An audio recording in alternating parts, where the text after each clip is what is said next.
गाड़ी रोक ले भाई, गाड़ी रोक ले, गाड़ी रोक ले भाई,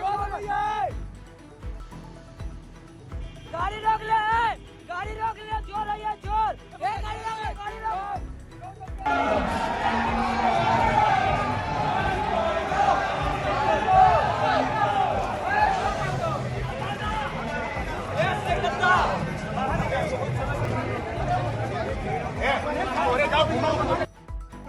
अभी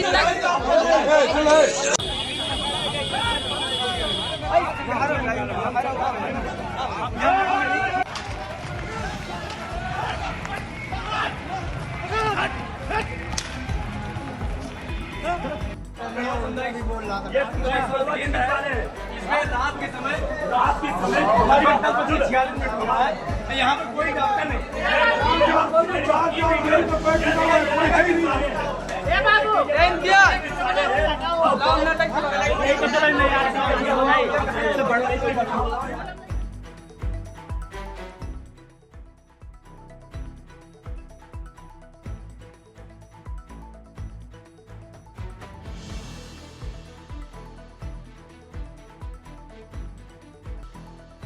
कल एक पिकअप वाहन पर कुछ पशुओं को की तस्करी करने की सूचना थाना पचपेड़वा को मिली। इस सूचना पर रोड को ब्लॉक किया गया।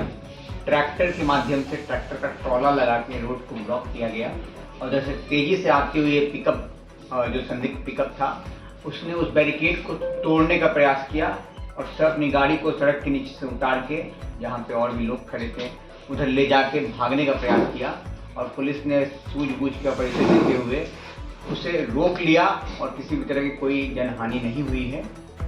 इसी प्रकरण में जब रोका गया तो देखा गया कि उस पिकअप पे बैल लदे हुए थे। पुलिस ने उन्हें अपने कब्जे में लिया और नियमानुसार उनको सुपुर्द किया गया है।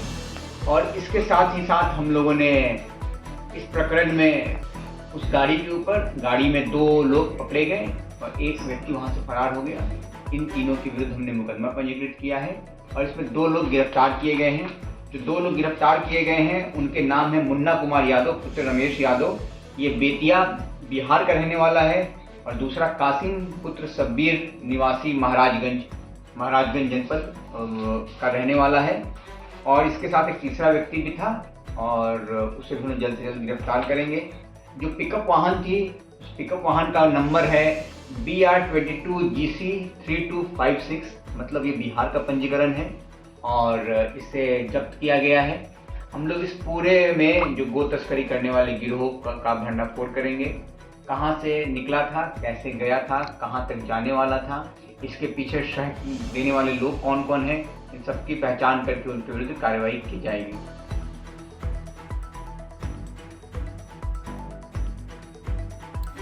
क्या नाम है आपका? मित्रेश जी। किस पद पे हैं? मैं भी सिंधु महासंघ का जिला उपाध्यक्ष। क्या मामला हुआ है ये कल रात में पचपेड़वा में क्या पकड़ा गया है? नहीं, कल रात में ऐसा जानकारी हमको हुआ हमारे कार्यकर्ताओं के द्वारा कि कुछ गौवंश जो है यहाँ तुलसीपुर पिपरावा चौराहा जो पड़ता है वहाँ से एक पिकअप गाड़ी पे लेकर के जो है गौ तस्कर लेकर के निकले। उसके बाद में जानकारी हुआ, फिर हमारे कार्यकर्ता उसका पीछा किए। पीछा करते करते वो लोग गैसड़ी क्रॉस कर गए। फिर मैंने गैसड़ी कोतवाल से संपर्क किया, तब तक वो अपना जो है पूरी व्यवस्था बनाते, तब तक जो है वो निकल गए। फिर मैंने पचपेड़वा SO से संपर्क किया, फिर वहाँ पे उन्होंने पूरी बैरिकेटिंग की। पीछे हमारे कार्यकर्ता थे मोटरसाइकिल से, जिसका पूरा फुटेज मेरे पास है, मैं आपको दूंगा। उसके बाद में फिर वहाँ पचपेड़वा में जब पहुँचे हैं ये पिकअप लेकर के, तो वहाँ पे प्रशासन ने उसको बैरिकेटिंग करवा के ट्राली ट्रैक्टर के द्वारा, अपने प्रशासन के द्वारा जो भी करके उसको रोका। और ये रास्ते में जो आगे आता गया इसको वो पिकअप वाले ने उसको ठोका। उसमें कई लोग राहगीर जिसको कहते हैं वो लोग घायल भी हैं, उसके दुकानदार भी घायल हैं पचपेड़वा में, उनका इलाज चल रहा है अस्पताल में पचपेड़वा में। फिर हमारे कार्यकर्ता वहाँ पे पहुँचे। उसके बाद में तब तक गौवंश जो गौहत्यारे थे उनको प्रशासन ने अपनी कस्टडी में ले लिया। अब उनको कस्टडी में लेने के बाद वो थाने में ले गए। कहाँ ले गए? ये हमारे कार्यकर्ताओं को दिखाई नहीं पड़ा। लेकिन ये है, प्रशासन ने बताया कि उनको पकड़ लिया गया है, पिकअप भी पकड़ा गया। ये देखिए वहाँ पे गौवंश जो बंधे हुए थे उनको कार्यकर्ताओं ने खोला, प्रशासन भी उसको चढ़ करके पिकअप से काटा, रस्सी काट करके बाहर निकाला। तो सब जानकारी हुई। फिर उच्च अधिकारियों से भी बात हुई, एडिशनल एसपी महोदय भी पहुँचे पचपेड़वा, सीओ साहब भी अपने तुलसीपुर के क्षेत्राधिकारी जो वो भी गए वहाँ पे, सारी जानकारी हुई है।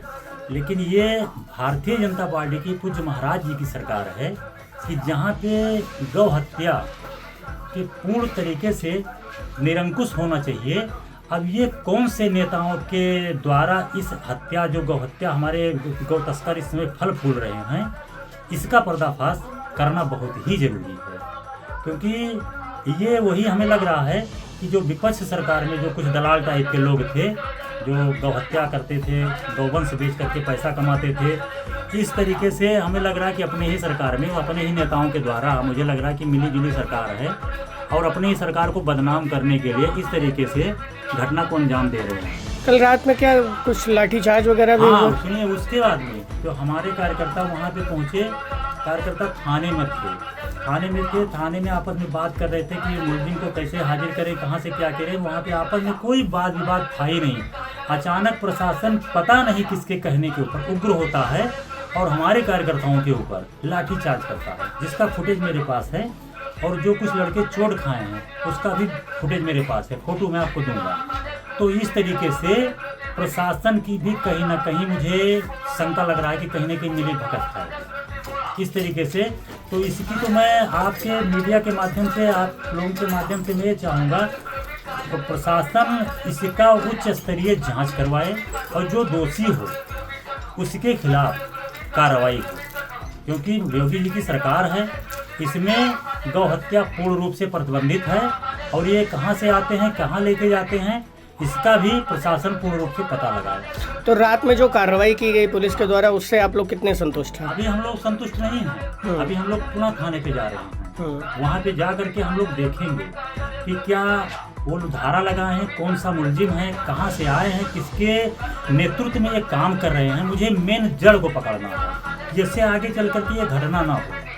भाई जैसे बिहार से या बंगाल से कहीं से अगर आएंगे गौ तस्कर यहाँ पे, तो उनको तो रास्ता मालूम नहीं है, गाँव ही रास्ता मालूम नहीं है। लेकिन जिस गांव के हिसाब से पिकअप लेकर के गए, पूरा फुटेज आपको मैं दूंगा, वीडियो देखिएगा, कि वो रास्ता शायद यहाँ पे रहने वालों को पता नहीं है और बाहर से आकर के लोग रास्ता जान जाएंगे, यह संभव है। यहाँ का लोकल आदमी या लोकल कोई ना कोई मिला हुआ है जो उनको रास्ता दिखा रहा है पैसे के चक्कर में। हमारे गौ माता और नंदी महाराज की हत्या हो रही है सरेआम। हमारा विश्व हिंदू महासंघ इसका विरोध कर रहा है। अगर जरूरत पड़ेगी तो इसका आंदोलन भी हम लोग करेंगे।